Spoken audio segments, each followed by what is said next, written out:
FORA.tv. The world is thinking.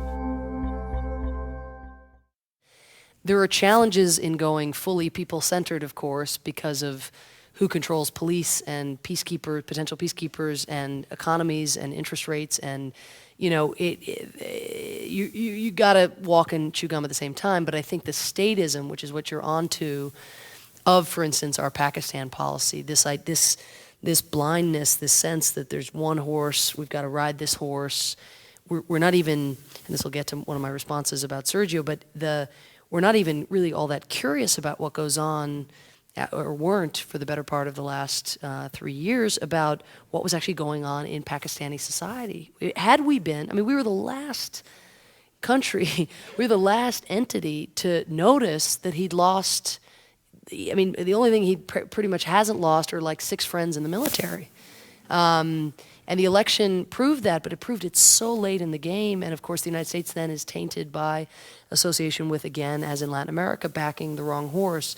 So I think what Obama presents for me is both a real genuine sensibility of understanding the way governments and states fail citizens, or the degree to which there is often a disconnect, as there was in Pakistan, between what Musharraf would say was good for the country and good for stability and what was actually good. A sort of empiricism to him. But what's also really interesting to just fantasize about an Obama presidency is the degree to which he can conceivably also bypass governments, not only internalize the pain of people or have a certain empathy and see that governments aren't looking at, but that he can actually talk to people in these countries. He can, when it comes to fighting atrocity, that he's both going to have or his people will have bilateral negotiations with other governments to try to extract resources, but then have a sense, if we do get our own house in order and get some credibility back, to say to European publics, well, you're pulling out of NATO? You're pulling out of Afghanistan, out of the NATO mission in Afghanistan?